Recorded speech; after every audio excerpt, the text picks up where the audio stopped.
प्यारे विद्यार्थियों, आज हम डिस्कस करेंगे अम्लों के रासायनिक गुणधर्म के बारे में। जो कोई भी पदार्थ होता है उसके हम भौतिक गुणधर्म चेक करते हैं और उसके रासायनिक गुणधर्मों को चेक करते हैं।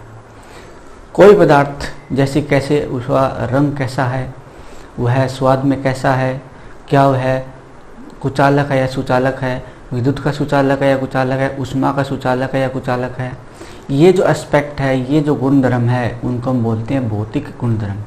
और रासायनिक गुणधर्म का अर्थ यहाँ पे है कि वह पदार्थ किस प्रकार दूसरे यौगिकों के साथ क्रिया करता है, वह किस प्रकार के उत्पाद का वह निर्माण करता है, ये होता है उनके रासायनिक गुणधर्म। यानी अम्ल के रासायनिक गुणधर्मों का अर्थ यहाँ पे ये है कि अम्ल के वो गुणधर्मों का हम अध्ययन करेंगे कि वह किसी दूसरे यौगिक के साथ क्रिया करके किस प्रकार के उत्पाद का निर्माण करता है। यानी हम पढ़ेंगे कि वह किस प्रकार दूसरे यौगिकों के साथ अभिक्रिया करता है, उस रासायनिक अभिक्रियाओं को हम लिखेंगे और उनके उत्पाद को हम पढ़ेंगे। यानी हम पढ़ेंगे कि आज अम्लों के रासायनिक गुणधर्मों के बारे में। उससे पहले जो हमें कुछ अम्ल जो है उनके नाम हमें पता होना चाहिए। जो कि अम्ल जो है हम पढ़ते हैं जब हैं तो उनमें दो तरह के अम्ल होते हैं। एक वो अम्ल होते हैं जो कार्बनिक अम्ल कहलाते हैं।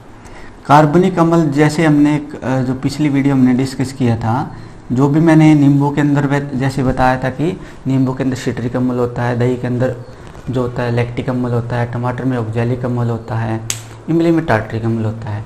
ये जो लगभग जो कार्बनिक अम्ल होते हैं वह लगभग जो मिलते हैं वो कहाँ से मिलते हैं हमें, वह जीवों से ही मिलते हैं। यानी कि जो सजीव पदार्थों से हमें मिल रहे हैं उस प्रकार के जो अम्ल होते हैं उनको हम कार्बनिक अम्ल बोलते हैं। लेकिन ये ज़रूरी नहीं है कि सभी कार्बनिक अम्ल जीवों से ही प्राप्त हो, लेकिन उनकी कुछ प्रॉपर्टीज होती है जो हम लेसन नंबर 4 में पढ़ेंगे। यानी कि कार्बन के अलग से एक कार्बनिक जो कंपाउंड होते हैं, यानी कि कार्बनिक यौगिक जो होते हैं, उनको ये अलग एक केमिस्ट्री की अलग एक शाखा है, उसको हम बोलते हैं ऑर्गेनिक केमिस्ट्री। यानी उन ऑर्गेनिक एसिड के बारे में हम बाद में डिस्कस करेंगे। तो यानी जो हमने कल अम्ल यानी सजीवों के अंदर, यहाँ पे आप मान लीजिए कि सजीवों के अंदर जो अम्ल मिलते हैं वो क्या होते हैं, कार्बनिक अम्ल होते हैं। और दूसरे जो खनिज लवणों से मिलते हैं उनको बोलते हैं खनिज अम्ल। अब जैसे यहाँ पे मैंने कहा कि जो खनिज पदार्थों से मिलते हैं उनको बोलते हैं खनिज अम्ल। लेकिन एक खनिज अम्ल ऐसा भी है जो हमारे शरीर में मिलता है। जैसे कि हम बात कर रहे हैं कि हमारा अमाशय के अंदर जठर रस होता है और उस जठर रस के अंदर हाइड्रोक्लोरिक अम्ल होता है। वह हाइड्रोक्लोरिक अम्ल क्या होता है, एक खनिज लवण होता है, न कि कार्बनिक अम्ल होता है। तो कार्बनिक अम्ल जो हमने कल पढ़े थे उनमें जैसे हमारे पास एसिटिक एसिड जो होता है वह एक कार्बनिक अम्ल है। ये एक अम्ल है जिसका नाम होता है एसिटिक अम्ल या इथेनोइक अम्ल, इसको भी बोल देते हैं। फिर आता है कार्बोनिक अम्ल यानी कि H2CO3 जो एक कार्बोनिक अम्ल है। और यहाँ पे जब खनिज अम्ल की बात करें, ज़्यादातर हमारा जो अम्ल यहाँ पे हम डिस्कस करेंगे वो खनिज अम्ल के बारे में डिस्कस करेंगे।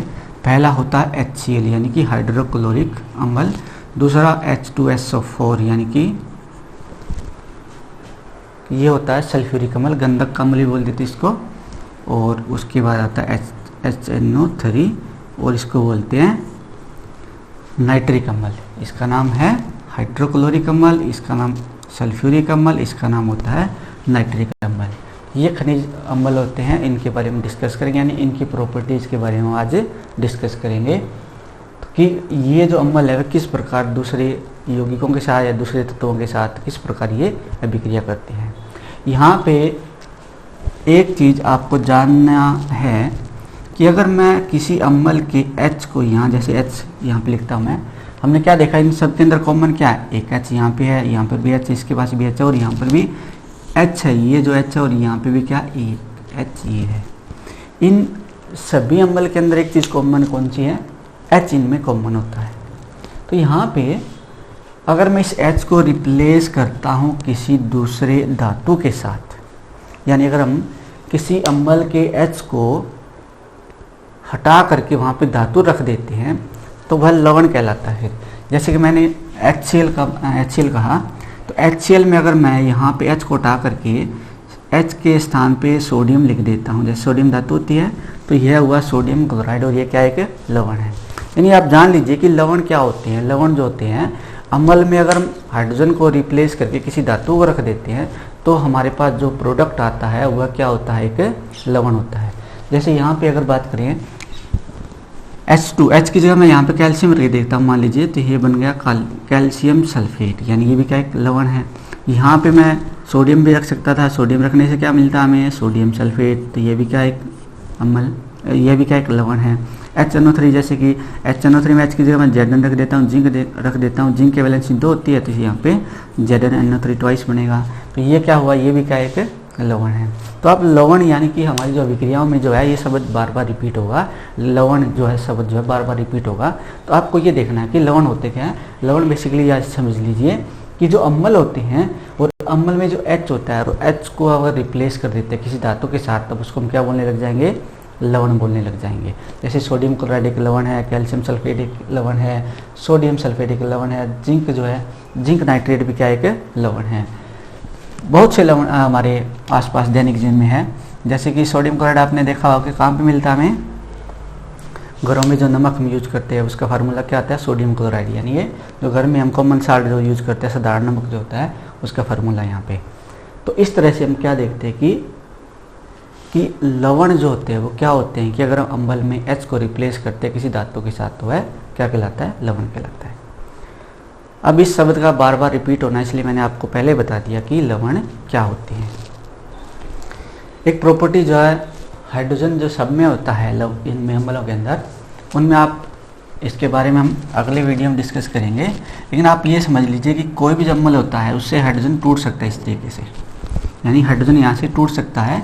जैसे CH3COO जो है नेगेटिव पार्ट इसका अलग हो जाता है और यहाँ पे H पॉजिटिव पार्ट अलग हो जाता है।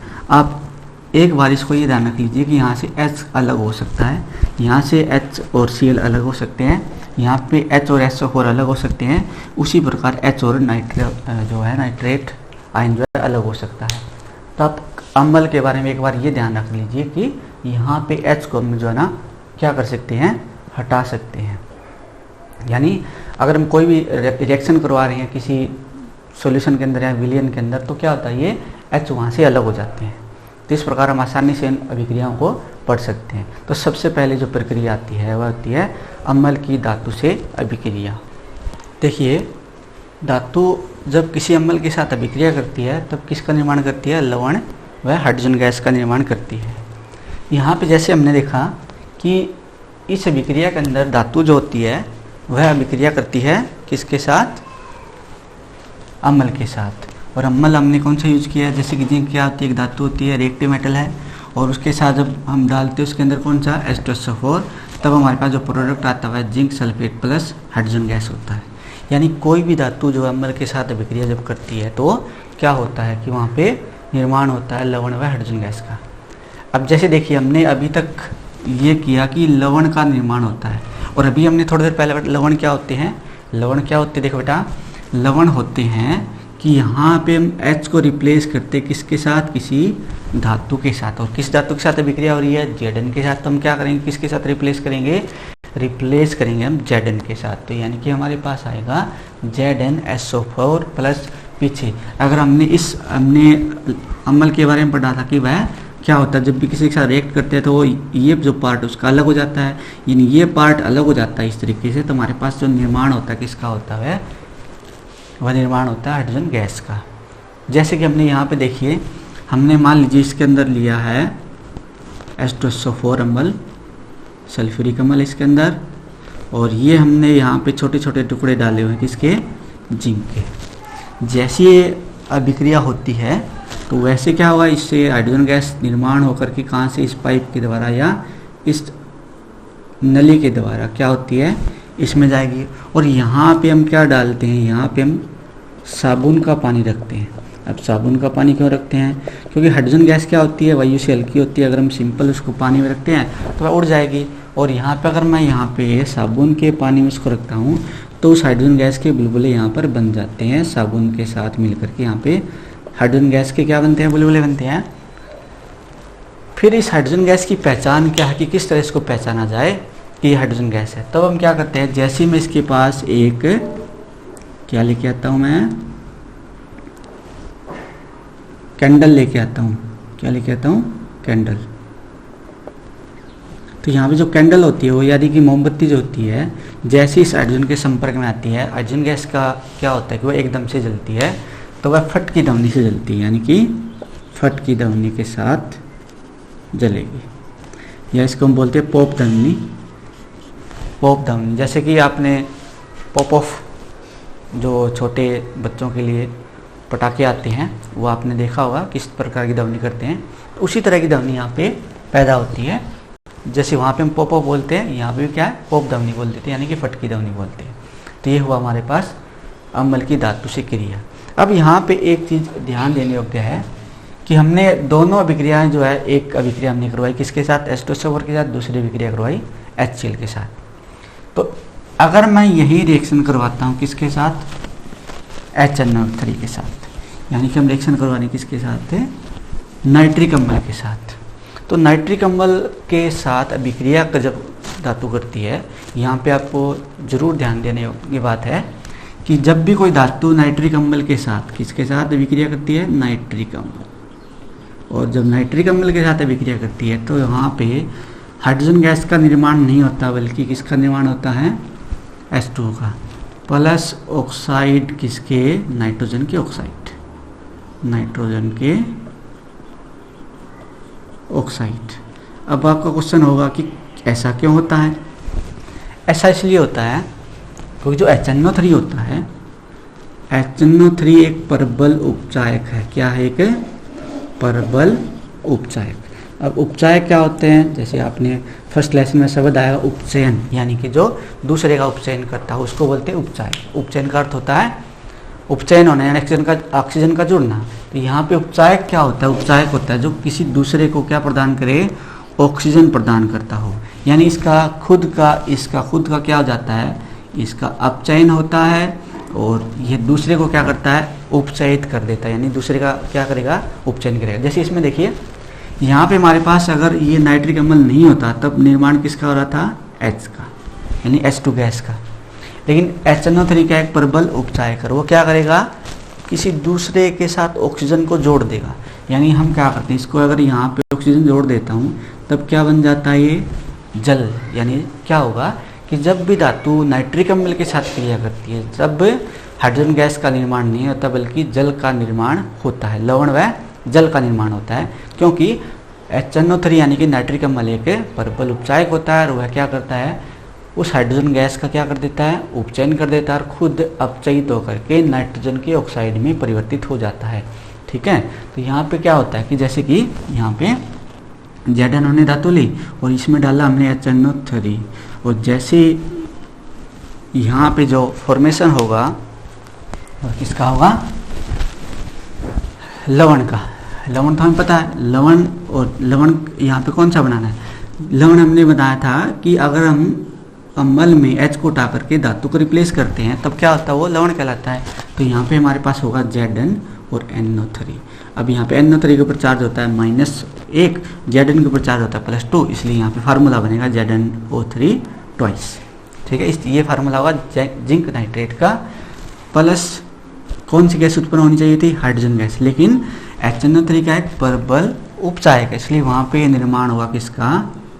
H2O का, न कि H2 का। उसके बाद फिर क्या होगा? नाइट्रोजन की ऑक्साइड। इसमें जो प्रोड्यूस होती है, इस रिएक्शन के जो प्रोड्यूस होती है वो होती है नाइट्रोजन डाइऑक्साइड। इस तरीके से हम क्या देखते हैं कि यहाँ पे जो विक्रिया हो रही है वह इस तरह की विक्रिया होती है कि, और यहाँ पे इसको हम संतुलित करते हैं। यहाँ पे 4 आ जाता है, यहाँ पे आ जाता है ZnO4, यहाँ पे आएगा फिर इस तरीके से हमारे पास संतुलित, ये जो है अभिक्रिया संतुलित हो जाती है। अब इस गैस को पहचानते हो? कौन सी गैस है ये? Nitrogen dioxide. कहाँ पे आई थी? याद ऐसा, इसका कलर कैसा था? यानी कि हम बात करें कि यहाँ पे इस तरह की जब विक्रिया हो रही है उसकी पहचान क्या है, किस तरह पता लगेगा कि हाँ ये प्रोडक्ट नहीं बन रहा बल्कि दूसरे प्रोडक्ट बन रहे हैं। तो हम क्या देखते हैं कि नाइट्रोजन डाइऑक्साइड का निर्माण हो रहा है, और जब नाइट्रोजन डाइऑक्साइड का निर्माण होता है, आप याद कीजिए कब, जब हमने पढ़ा था वियोजन अभिक्रिया के बारे में, तब वियोजन अभिक्रिया में हमने क्या किया था, जो लेड नाइट्रेट था, लेड नाइट्रेट के बारे में हम डिस्कस किया। उसका जब वियोजन हमने करवाया था वहाँ पे नाइट्रोजन डाइऑक्साइड का निर्माण होता है, और उस नाइट्रोजन डाइऑक्साइड में जब निर्माण होता है तब क्या होता है कि उसका रंग कैसा था, कौन से रंग की गैस थी ये, भूरे रंग की। कैसे रंग की थी, भूरे रंग की गैस थी। यानी अगर भूरा रंग वहाँ से प्रोड्यूस हो रहा है तो इसका मतलब कौन सी गैस उत्पन्न हो रही है, वह नाइट्रोजन डाइऑक्साइड। यानी इस प्रकार हम पहचान कर सकते थे कि वहाँ पे नाइट्रोजन डाइऑक्साइड का निर्माण होता है। अभी हमने पढ़ा कि धातु जो अम्ल के साथ क्रिया करके लवण बनाती है और हाइड्रोजन गैस का निर्माण करती है। अब देखिए, जैसे हमने दही की बात की, दही में क्या होता है, अम्ल होता है, यानी कि उसमें लैक्टिक अम्ल है। नींबू की बात करें, उसमें क्या होता है, अम्ल होता है। अगर हम बात करें जब हम अचार बनाते हैं तो अचार में भी क्या होता है, हम अचार बनाते हैं खट्टे पदार्थों के, तो वहाँ पे क्या होता है, अचार जो होता है या अचार खट्टा होता है तो उसमें भी क्या होगा, अम्ल होगा। तो यहाँ पे हम क्या देख रहे हैं, अगर उनमें अम्ल है तो क्या हम उनको धातु के बर्तन में रख सकते हैं, तो हमारा आंसर होना चाहिए नहीं। तो अम्लों को यानी दही को या खट्टे पदार्थों को किस में नहीं रखना चाहिए, धातु के बर्तनों में नहीं रखना चाहिए, क्योंकि उस तरह अगर वो क्या करते हैं कि अम्ल जो होते हैं उनमें, अचार है, दही है, उनमें अम्ल प्रेजेंट होते हैं, अम्ल उपस्थित होते हैं, जो कि धातु के साथ क्रिया करके विषैले लवणों का निर्माण करते हैं। इसलिए हमें अचार व दही को धातु के बर्तन में नहीं रखना चाहिए।